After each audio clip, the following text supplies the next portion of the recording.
नमस्कार। गणपति बाप्पा मोरया। गणपति विसर्जन होने वाला है आज, सो थोड़ा सेफ सावधानी के साथ होना चाहिए। खुद की भी चिंता करो, दूसरे लोगों को भी करो, और सबसे इंपॉर्टेंट चीज, डांस करना है बिंदास खुल के करो, बट दारू की बोतल बोतल में दारू ये कुछ मत करना। अच्छे खासे भगवान के गाने हम लगा सकते हैं, उसके ऊपर झूम सकते हैं, कोई दिक्कत नहीं है। ये रिक्वेस्ट है मेरी, जिसको मानना है मान सकते हो, अदरवाइज वो तो झूमेंगे। कहने का मतलब यही है, सिर्फ थोड़ी सावधानी हमें बरतनी होगी, क्योंकि बहुत सारे लोग गलत तरीके के गाने लगाते हैं, गलत वे में डांस करते हैं। हमारी संस्कृति ये बिल्कुल भी नहीं है, हमारी परंपरा ये बिल्कुल भी नहीं है। इतनी थोड़ी सी समझ हमें होनी चाहिए बस। कुछ स्टॉक देखने वाले हैं, क्योंकि बाप्पा जा रहा है तो जाते जाते कुछ स्टॉक भी हमें देके जाएगा, ऐसे मुझे लग रहा है। सो दैट पहले हम बात करेंगे बजाज हाउसिंग फाइनेंस की। यहाँ पे सीधा हम पैसा डबल ऑलरेडी कर चुके हैं, इसके भी ऊपर वो जा रहा है। कल मैंने लाइव सेशन लेके आपको बताया था किस प्रकार की स्ट्रेटेजी होनी चाहिए। देखो, दुनिया में किसी को भी पता नहीं है मार्केट नीचे जाएगा ऊपर जाएगा, राइट? बट मार्केट जहां भी जाए वहां पे मेरी स्ट्रेटेजी डिप्लॉय होनी चाहिए, whether it is upside downside consolidation, हर एक फेज में मेरी स्ट्रेटेजी वहां पे होनी चाहिए। अब आपको मैंने क्या बोला था कल, कि जब मार्केट आज का लो तोड़ दे निकल जाना, और जब तक तोड़ेगा नहीं बिंदास तो रुके रहेंगे। आगे कोई भी रिकमेंडेशन नहीं है। ये बोलने का मकसद यही था कि बहुत सारे लोग पैसा गवा देते हैं, कुछ आईपीओ लेके बैठ जाते हैं, वो इतना ज्यादा लॉस दे देता है, हम देखते ही बैठ जाते हैं। बट अभी मैंने आपको क्या बोला है कि जब तक पहले कैंडल का, राइट, आज के दिन क्या होगा, आज के कैंडल का लो जब तक वो तोड़ेगा नहीं तब तक हम निकलेंगे नहीं, क्योंकि अपर सर्किट लगता हुआ नजर आ रहा है भाई साहब। मतलब जितना ऊपर जाएगा वो जा सकता है, वी डोंट नो, वो 1000 रुपए तक भी जा सकता है। ये इलॉजिकल है, बट फिर भी कोई हम ये नहीं बोल सकते कि नहीं जा सकता। वो जीरो भी हो सकता है, ये भी नहीं बोल सकते। प्रैक्टिकली होना नहीं चाहिए, 1000 भी नहीं जाना चाहिए, जीरो भी नहीं होना चाहिए। प्रैक्टिकली अगर हम बात करें तो कंपनी बढ़िया है, कोई दिक्कत नहीं है, राइट? सो इस केस में होगा ये कि जब तक ऊपर जा रहा है राइड करो। कैंडल का लो अगर तोड़ दे उस दिन का, बाहर निकलो, क्यों फालतू में टेंशन लेना है। हाँ, लो तोड़ने के बाद भी वो ऊपर जा सकता है, मैं बिल्कुल भी ना नहीं कर रहा हूं। बट जो भी मेरा 2 गुना 3 गुना पैसा बढ़ चुका है ना, फालतू में क्यों वेट करना। अच्छा खासा बुकिंग करो, निकल जाओ। अभी फिलहाल अगर हम बात करें ना, तो ये वैल्यूएशन थोड़ा सा हायर साइड मुझे तो नजर आ रहा है, क्योंकि जहां तक ये जा चुका है, अभी 180 क्रॉस कर चुका है, तो इसका मतलब ये है वैल्यूएशन ऊपर जा चुका है। 200 के दर्शन लेने की बंदा कोशिश करने वाला है, बट हम क्या करेंगे, राइड करने की कोशिश करेंगे। जितना जाए ऊपर उतना ऊपर जाते रहेंगे, जब भी लो तोड़ने की ये कोशिश करेगा निकल जाएंगे। अदरवाइज होगा ये ना कि जब गिरना शुरू हो जाए, 5 6 7 कैंडल बना देगा, बड़ी बड़ी कैंडल, और नीचे आ जाएगा। इसका मतलब ये नहीं होगा कि 30 40 50 60 70 रुपए पे या 100 रुपए पे आपको मिलेगा, बिल्कुल भी नहीं मिलेगा, क्योंकि उतनी तगड़ी स्ट्रॉन्ग बैलेंस शीट रखने वाली ये कंपनी है। सो उस चीज में आपको डरने की बिल्कुल भी जरूरत नहीं है। फ्रेश एंट्री वाले देखो, आपकी मर्जी है, मतलब एक्स्ट्रा प्रीमियम देके एंट्री करना है या नहीं करना है, क्योंकि जो फ्रेश एंट्री वाले कल थे, मैंने क्लियरली कल बोला था आपको 5 स्टेप इन्वेस्टिंग करो, शुरुआत कर दो, कोई दिक्कत नहीं है। बट आज के दिन ऑलरेडी बहुत ज़्यादा ऊपर जा चुका है, 2 4 दिन और अच्छी खासी रैली ये दिखा सकता है, क्योंकि यहाँ पे सिंपल लॉजिक ये है, बहुत बड़ा ग्रुप है, बहुत तगड़ा पैसा है, बहुत ज़्यादा बाइंग आया था, बिजनेस स्ट्रांग है, पैसे की कोई कमी नहीं है, लिक्विडिटी बहुत कम है, बहुत कम स्टॉक इन्होंने डाइल्यूट कर रखे हैं। इसका मतलब ना बेचने वाले लोगों की संख्या बहुत ज्यादा है, बेचने वाले लोगों की संख्या कम है। इसका मतलब डिमांड बहुत ज्यादा है, सप्लाई बहुत कम है। सो दैट स्टॉक शूट करता रहेगा ऊपर के साइड। सो यहाँ पे फंडामेंटल्स देखिए कोई घंटा फर्क नहीं पड़ने वाला है। रीजन बिहाइंड दैट कि जब तक पैसा पोर हो रहा है उतना ज्यादा ये ग्रो होता रहेगा, ये सिंपल लॉजिक है। अब स्टॉक की हम बात करते हैं, कौन से सेक्टर हमें देखने हैं, क्या चल रहा है ग्लोबली। अगर हम बात करें तो यूएस में बहुत कुछ चल रहा है। कुछ लोग एक्सट्रीम अपसाइड देख रहे हैं, कुछ लोग एक्सट्रीम डाउन साइड देख रहे हैं। कुछ लोग सीधा बोल देते हैं कि बबल बनाए फट जाएगा, खत्म, टाटा बाय बाय। कुछ लोग बोल रहे हैं कि भाई साहब यहां से ग्रोथ अब रुकने वाले नहीं है, मार्केट ब्लास्ट करने वाला है। ये सेम चीज मैं इंडियन मार्केट के लिए बोल सकता हूं, बट अमेरिकन मार्केट के लिए मैं उतना ज्यादा कॉन्फिडेंट बिल्कुल भी नहीं हूं कि उनकी इकोनॉमी एग्रेसिवली ग्रो करे, लाइक जो हिस्ट्री में उन्होंने रिटर्न दिया उससे और ज्यादा बढ़िया वो परफॉर्म कर पाए। I don't think so. But फिलहाल जो उनका डाउन ट्रेंड था बोल सकते हो, इन टर्म्स ऑफ बिजनेस या कंप्लीट कंसोलिडेशन में गया था। मैं पूरी कंट्री की बात कर रहा हूँ, right, in terms of business, stock market की बिल्कुल भी बात नहीं कर रहा हूँ। बट फिलहाल अभी वहां पे जो चल रहा है ना, कि सेक्टर के बारे में अगर हम बात करें तो ओवरऑल फोकस हम कुछ सेक्टर के ऊपर रखेंगे जो सेक्टर रिलेटेड है यूएस के साथ। रीजन बिहाइंड दैट कि पूरी दुनिया में यूएस की इकोनॉमी सबसे बड़ी इकोनॉमी मानी जाती है, और एक्चुअली है भी। उसके पीछे रीजन क्या है कि उनका डॉलर बहुत ज्यादा स्ट्रांग है। सारे कंट्रीज जो भी एक एक दूसरे के साथ लेन देन करते हैं, ट्रांजैक्शंस होते हैं, वो डॉलर में होते हैं। इसीलिए डॉलर की डिमांड बहुत ज्यादा थी, जितनी ज्यादा डॉलर की डिमांड उतना ज्यादा डॉलर स्ट्रांग बनता जाएगा, ये सिंपल रीजन था।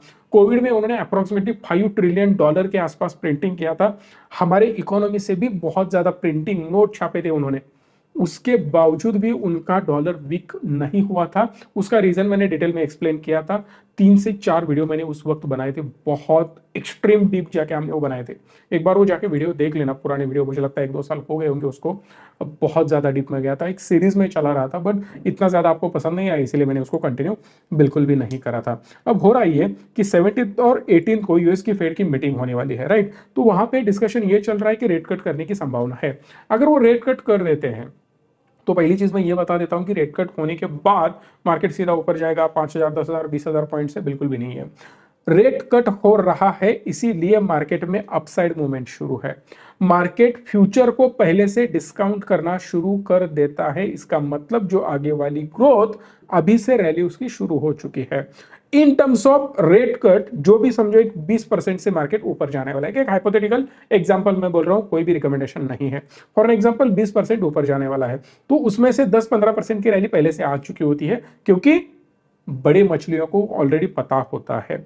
अब फिलहाल जो चल रहा है ना, डॉलर वीक होने के चांसेस बहुत ज्यादा नजर आ रहे हैं, और ऑलरेडी डॉलर का अगर आप चार्ट देखो, स्क्रीन पे आपको चार्ट दिख रहा होगा, डॉलर बहुत ज्यादा वीक है। 2022-23 से आप बोल सकते हो कि कंसिस्टेंटली वीकनेस एक नजर आ रहा है।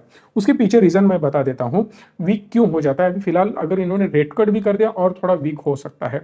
रेट कट करना इसका मतलब है कि सिंपली मार्केट में फ्लोट कर देना पैसा, बहुत ज्यादा पैसे की अवेलेबिलिटी कर देना। डिमांड के कंपेरिजन में सप्लाई अगर बहुत ज्यादा हो जाता है तो सिंपली उसकी प्राइस कम होनी चाहिए। आम का एग्जांपल मैंने बहुत बार आपको दिया है, जब भी आम का सीजन शुरू होता है आम की प्राइस बहुत ज्यादा होती है, बाद में बहुत ड्रास्टिकली फॉल होते हुए नजर आती है, क्योंकि आम का सप्लाई बहुत ज्यादा बढ़ जाता है। इसका सिंपल रीजन यही है कि बहुत सारे देश जो अमेरिकन करेंसी के साथ ट्रेड करते थे, trade in the sense stock market वाला ट्रेडिंग नहीं, बाइंग सेलिंग में बोल रहा हूं, जो भी गुड्स वो परचेस करते हैं। क्योंकि प्रॉब्लम ये था ना कि समझो इंडिया है और पाकिस्तान है, पाकिस्तान की करेंसी और इंडियन करेंसी एक दूसरे के साथ एक्सचेंज करके फायदा क्या है, थोड़ी हमारी करेंसी उनके देश में चलने वाली है, बिल्कुल नहीं चलने वाली। सो दैट अपने करेंसी की वैल्यू और अपने करेंसी का जो मूल्य होता है, जो बोला जाता है ना कि अगर हमारी करेंसी हमने किसी को दे दी और अपनी करेंसी ड्रास्टिकली फॉल होने लगी तो उनका नुकसान होने वाला है। अगर हमारा देश ही खराब है, अब हमारे देश पे ये मत लेना आप, श्रीलंका की क्या अवस्था हुई आपको पता है, पाकिस्तान की हालत में आपको पता है। अगर हम पाकिस्तान से कुछ माल परचेस करें और हम इनको इंडियन रुपीस दें, उनको कोई दिक्कत नहीं है, बट वो हमसे परचेस करे और वो हमें पाकिस्तानी रुपीस दे तो हमें इंपैक्ट होने वाला है, क्योंकि उनकी करेंसी कंसिस्टेंटली फॉल हो रही है, तो हमारा नुकसान होने वाला है। हमने लिए थे 100 रुपए, अब उनकी करेंसी की अगले दिन वैल्यू है ना 99 रुपीस हो गई, कुछ दिनों के अंदर 95 रुपीस हो गई। इसका मतलब क्या है, 100 रुपए का माल तो लिया हमने, बट एक्चुअल जब हम 2 महीना, 3 महीना, 4 महीने के बाद विड्रॉ करेंगे तो 95 रुपीज ही मिलेंगे। सो दैट ग्लोबली अगर हम बात करें, मैक्सिमम डीलिंग जो होता है वो यूएस करेंसी डॉलर में होता है। अब बहुत सारे देशों को पता चल चुका है कि अगर यूएस को पीछे खींचना है और अपनी इकोनॉमी को ग्रो कराना है, और डेफिनेटली देखो, अपनी करेंसी वीक करने से बेटर है कि अपनी करेंसी स्ट्रांग करने पे हर एक इंसान का फोकस है, हर एक कंट्री का फोकस है। इसका मतलब हर एक कंट्री मैक्सिमम कोशिश ये कर रही है कि किस प्रकार से हम अपने करेंसी में ट्रेड कर पाए ताकि उसकी डिमांड बढ़े। जितनी ज्यादा डिमांड बढ़ेगी उतना ज्यादा अपना करेंसी स्ट्रांग होता जाएगा। इसीलिए इंडिया ने भी बहुत सारे ट्रेड इंडियन रुपीस में करे हैं, चाइना ने भी बहुत सारे ट्रेड उनके करेंसी में किए हैं। ऑलरेडी आपको पता है रशिया ने तो मैक्सिमम ट्रेड, मैक्सिमम छोड़ दो यार, डॉलर का नाम ही छोड़ दिया है उन्होंने। मतलब डॉलर को प्रमोट करना कंप्लीटली चाइना ने बंद कर दिया है, रूबल को ही प्रमोट कर रहे हैं वो लोग। और मैक्सिमम जो वेल इस्टेब्लिश्ड कंट्रीज है, या बोल सकते हो जिन कंट्रीज में बॉन्डिंग बहुत अच्छा है, वो कंट्रीज आपसी करेंसी एक्सचेंज कर रहे हैं। अब वो नॉस्ट्रो अकाउंट वगैरह क्या क्या होता है, बहुत सारी चीजें मैंने आपको बोल रखी है। 2 टाइप के अकाउंट होता है, वो कैसे मैनेज होता है उस पर भी मैंने डिटेल वीडियो में सारी चीजें बना रखी है या बता रखी है। आपको जानना है प्लीज कमेंट कर देना ये ट्रेड कैसे होता है, मैं अगले वीडियो में आपको बता सकता हूं। फिलहाल हम बात करें चाइना की, तो चाइना 84.3% 2010 में जो इनके ट्रेड्स होते थे वो डॉलर में होते थे, आप बोल सकते हो। अब जो आ चुका है वो सीधा 42.8% पे आ चुका है, 50% कट हो चुका है ऑलमोस्ट डॉलर का इस्तेमाल करना। और चाइना दुनिया का सबसे बड़ा देश है जो एक्सपोर्ट करता है, one of the biggest country आप बोल सकते हो, और वो चाइना की करेंसी बिल्कुल भी नहीं यूज कर रहा है। 100% तक वो कट करने की कोशिश करने वाले हैं। फिलहाल अभी 50% हो चुका है उनको भी, और रशिया को भी डॉलर को हटाना है कंप्लीटली, और सबका प्लान यही चल रहा है। इंडिया भी वही कोशिश कर रहा है कि भाई साहब चलो सिर्फ डॉलर की ही नहीं बात करेंगे हम लोग, कोई भी कंट्री हो और कोई भी करेंसी हो, किसी को दूसरे को प्रमोट बिल्कुल भी नहीं करना है, अपने देश को ग्रो कराना है, इसीलिए वो अपने कंट्री के करेंसी को प्रमोट कर रहे हैं, इसीलिए डॉलर और ज्यादा वीक होता नजर आ सकता है। अब हम बात करेंगे इंडिया को क्या फायदा है इससे। क्लियरली मैं बता देता हूं कि जितना ज्यादा फ्री फ्लोट या मार्केट में पैसा अवेलेबल होगा डॉलर के स्वरूप में, तो डॉलर का कंजम्पशन बढ़ता नजर आएगा। और लेमैन के पास अगर आप बात करो यूएस की, तो आपको पता चलेगा कि मैक्सिमम लोग क्रेडिट कार्ड से परचेसिंग बहुत ज्यादा करते हैं। लोन लेना बहुत ज्यादा इजी है यूएस के अंदर, और डिफॉल्ट होना तो आम बात है वहां पे। मतलब पैसा उठा लिया बैंक से, वापस नहीं करा, डिफॉल्ट हो गए, बैंक करप्ट हो गए। यहाँ पे जैसे लोग डरते हैं ना कि अरे यार बेइज्जती हो जाएगी, हमारे दरवाजे पे लोग आ जाएंगे, वहां पे वो चीज़ नहीं है। इजीली पैसा अवेलेबल होता है, इसका मतलब सारे लोग डिफॉल्ट बिल्कुल भी नहीं करते, बट लोन लेना बहुत बड़े ट्रेंड में वहां पे चलता है। इसका मतलब लोगों के पास इजीली पैसा अवेलेबल हो जाएगा, कंपनीज को सस्ता पैसा मिल जाएगा, कंपनीज और ज्यादा एक्सपांड करेंगे, लोग परचेस करने लग जाएंगे। आईटी कंपनी जो इंडिया की, उनको बहुत ज्यादा फायदा होने वाला है, because IT services majorly US India से लेता है, और इंडियन मैनपावर भी वहां पे बहुत ज्यादा है। इंडियन कंपनी भी वहां पे सर्विस प्रोवाइड करती है, लाइक टीसीएस, एचसीएल, विप्रो भी सर्विस वहां पे देता है। उसके साथ साथ ओएफएसएस भी है। एफएसएल नाम की कंपनी हमने बहुत बारी डिस्कस करी है, उसका क्या हाल है एक बार जाके देख लेना चार्ट पे। ओएफएसएस भी हमने डिस्कस किया था। ओरेकल फाइनेंशियल सर्विसेज आपको पता है, वो स्टॉक भी जाके एक बार देख लेना, आपको समझ में आ जाएगा। होने वाला यह है कि पैसा इजीली अवेलेबल होने की वजह से वहां पे बिजनेसेस बहुत ज्यादा एक्सपांड करेंगे, और वो बिजनेसेस जितने एक्सपांड करेंगे उतना ज्यादा फायदा अपने इंडियन कंपनीज को होगा, क्योंकि उनके जो ऑर्डर्स है इंडियन कंपनीज को मेजरली मिलती है, सप्लाई करने का काम इंडियन कंपनीज करती है। उससे ज्यादा और कुछ एक्सपोर्ट हमारे यहाँ से होता है, वो है राइस। राइस पे भी आपका फोकस होना चाहिए। एलटी फूड्स आपको पता होगा, दावत राइस नाम से वो जाना जाता है। इस स्टॉक को मैं पुराने 5-6 साल से कंसिस्टेंटली कवर कर रहा हूं, आपको याद होगा अगर आप मेरी पुरानी वीडियोस देखते होंगे तो।